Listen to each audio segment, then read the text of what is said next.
So I've just got off the DLR at Prince Regent, which is one of the stations that serves the London XL Exhibition Centre.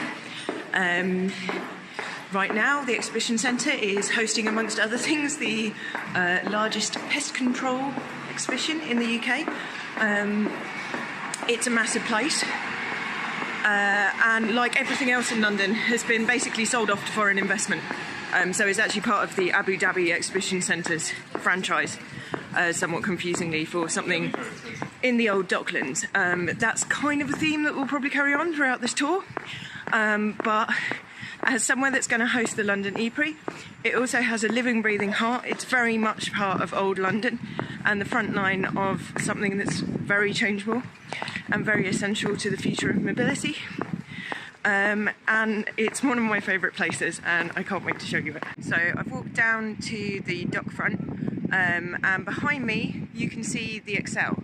Now I'm like 6 foot tall and I'm wearing 3-inch heels, or a bit under 6 foot tall, and as you can see, it's pretty large behind me. It's probably less than 50 metres, maybe more than that.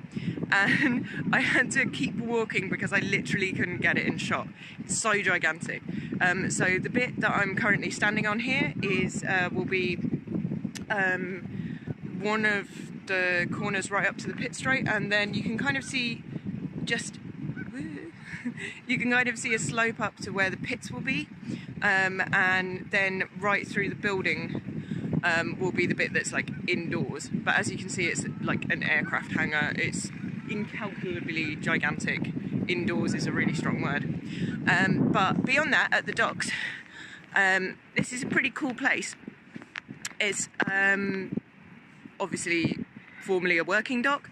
London was a port town, and there's a sort of weird smell on the air, which you might be like, ew, dock smell. No, it's sort of like candy floss, like the smell that you get at a fairground or something, because for ages and ages and ages, Tate and Lyle, which is the biggest sugar factory in Britain, have had their sugar refinery sort of just up the river from here. So it's literally a sugar mill, and so there's this incredibly sweet smell that's carried on the wind around the docks, which is quite a weird thing. It gives it a sort of perpetual apocalyptic playground feel, or fairground feel. And also just behind me, there's not a plane coming in at the minute, but if you come into City Airport, then you will go straight over these docks and land over there, and it's cool AF. To really give you an idea of the scale of the XL, I've had to come up a giant, well not giant, actually quite small by the scale of things, but like second story of a building, suspension bridge over the docks, which it would be fair to say is not my natural comfort zone in terms of like distance from the floor.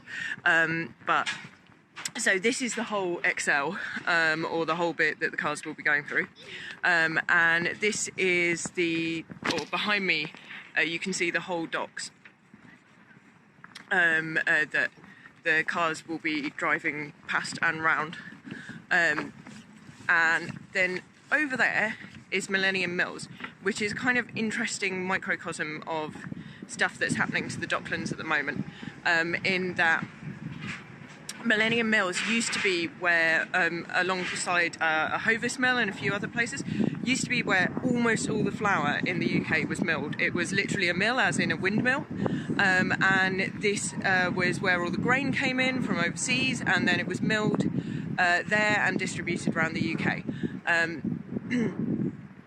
The UK is pretty, although we do grow crops, we're pretty dependent on imports, which, you know, is good that we're leaving a large customs union. But Millennium Mills obviously isn't functioning anymore. We now don't have to import raw grain. We can just import flour or even processed goods, and so that usage has kind of gone. And it's being turned into luxury flats. Like pretty much everything in London, it's being sort of milled now for foreign investment. You can also see just here, there's another recent sort of like early 2000s development in the kind of like 4th or 5th wave of Docklands gentrification. And then behind me here, you've got the old Docklands cranes, and some of the kind of earlier first wave of gentrification. So you've actually got what are almost close to detached houses, which you basically never get in London. So the thing about the fact that these used to be working docks, and really up until quite recently used to be working docks, is that this is an area that now is mostly used for leisure. And as you can see, there's like a whacking great boatel or yacht stuck behind me in the docks. But the whole infrastructure around this area is basically for heavy goods. It's for transporting things in and out in massive bulk. So all the roads, I'm about to take you to Trinity Buoy Wharf, and you'll notice there's barely a pavement. There's certainly no pedestrian infrastructure in the way that you'd expect within a city, in the way that most of London has it. And it's only really recently with the DLR that this area has got sort of like substantial train transport. It was basically buses and cars before. It was a residential area. There were obviously lots of people who lived here to work on the docks, but it wasn't really somewhere that was used by large volumes of people to move large volumes of people around. It now has adapted to that. So it has 4 DLR stations that serve the Excel, so don't worry. No, in fact even more than that, maybe 8. So don't worry, you will be able to get here.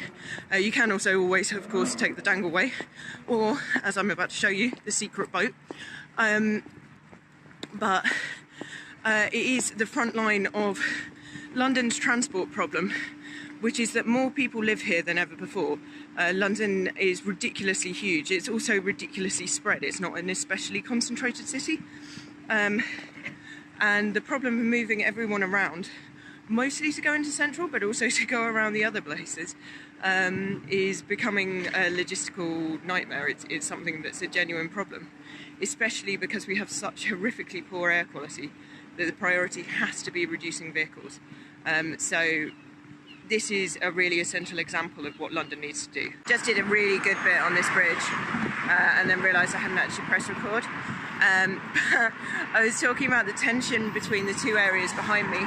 So there's a 4-lane road and there's the old wetlands. There's not a lot left of the wetlands. They're really only in a few protected capsule areas, one of which is around Trinity Buoy Wharf, is around this area. They're as important as the parks or Waltham Forest or any of the woodland in London for the life of the city. London, like any city, needs greenery or else we literally can't breathe. And the greenery needs to be in a state to survive, so it needs to not be in poisoned water, it needs to have healthy wildlife, it needs to have an appropriate ecosystem maintaining it. And we're at real danger of losing some of the last patches of that, because water shrews don't pay rent, and you can knock up luxury flats and sell them for £750,000 each to foreign investors here. So there's a huge tension between the 2 old functions of the docks, both the heavy goods that's now mostly building for these new developments that are going up, and the remaining wildlife here. So I'm in Trinity Buoy Wharf trying to get as much light as possible on this winter's day when it's starting to get a little bit dark. Trinity Buoy Wharf has a really high quality selection of sheds, and this is maybe the best one. It's done out to be the office of Faraday, who was a brilliant electrician. He was one of the early pioneers of using electricity in amazing ways. And he did one of his most amazing projects here at Trinity Buoy Wharf, which is an electric lighthouse that is now, still can't see it, that is now being used for a project that's been going since the millennium, or since the turn of the millennium, which is called Long Player, and it's an infinite noise machine. Basically, it's like an instrument that will just continue playing forever. I think it's designed to go for 1,000 years, but could go longer. So some cool stuff down here. One other of Trinity Buoy Wharf's extremely quality selection of sheds.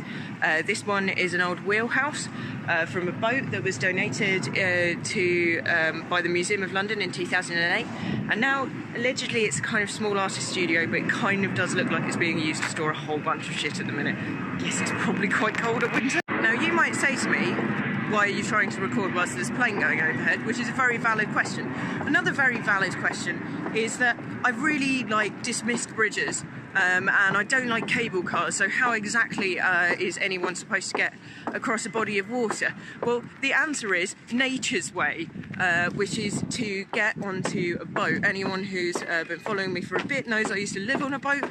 I love boats, I'm great at boats, and now we're going to get one of London's best boats. Here she comes. I mean, there's some really good boats here, or hydrofoils. We're going to get one of those later too.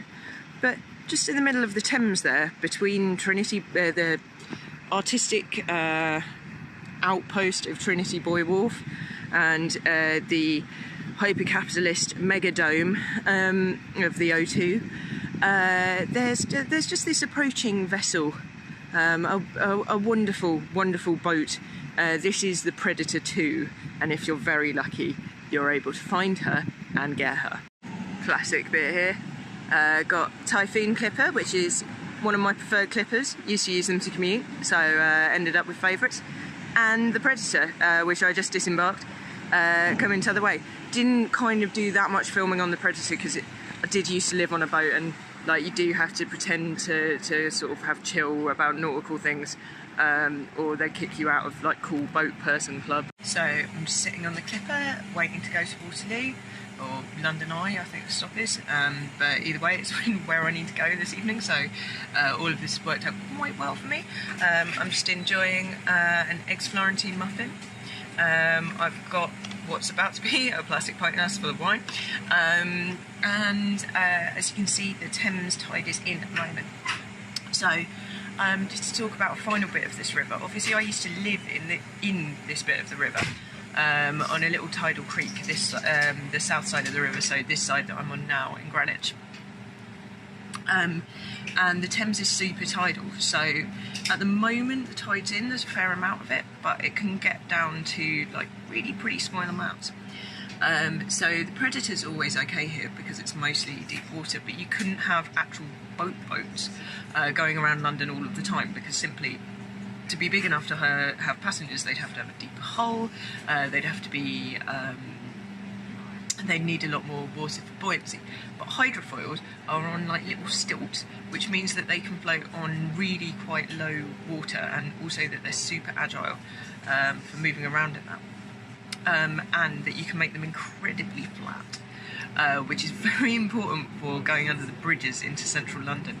After Tower Bridge you can't get any boat of any size up the Thames through London, because there are some essential for infrastructure and extremely low bridges. Which is why all of the dolphins are out here. So I hope that you've enjoyed this tour of Trinity Buoy Wharf, Canning Town, the Excel, and now a little tiny bit of what's nominally called North Greenwich, but south of the river. And I'm hoping that you can all come down here and I can show you even more of it in 2020 at the London Eprix.